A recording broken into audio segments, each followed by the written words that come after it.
પોલીસે માસમા ગામે આવેલા જીઆઈડીસી વિસ્તારમાં ભાડાના ગોડાઉનમાં ચાલતું નકલી ફેક્ટરીનું નેટવર્ક ઝડપી લીધું હતું, જેમાં બ્રાન્ડેડ કંપની વિમલ અને ડવ શેમ્પૂ બનાવતી એક નકલી કંપની પર પોલીસે રેડ કરી હતી, જેમાં નકલી વિમલ, ડવ શેમ્પૂ સહિત કુલ 50.16 લાખનો મુદ્દામાલ જપ્ત કરીને ગોડાઉન ભાડે રાખીને કાળો કારબાર ચલાવનાર ઈસમ વિરુદ્ધ કાયદેસરની કાર્યવાહી હાથ ધરી હતી। ઉલ્લેખનીય છે કે આ તમામ પ્રોડક્ટ સુરતમાંથી બિહારમાં સપ્લાય થતી હતી। તમાકુ અને પાન મસાલા ખાતા તેમજ નહાતી વેળાએ શેમ્પૂનો ઉપયોગ કરતા લોકોને એક આંચકો આપે તેવા સમાચાર સુરત જિલ્લામાં સામે આવ્યા હતા।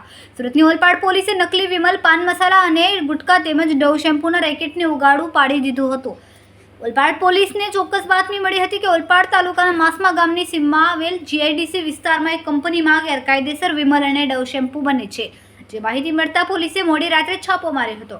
નકલી વિમલ અને ડવ શેમ્પૂનો જથ્થો જોઈને પોલીસ પણ ચોંકી ગઈ હતી।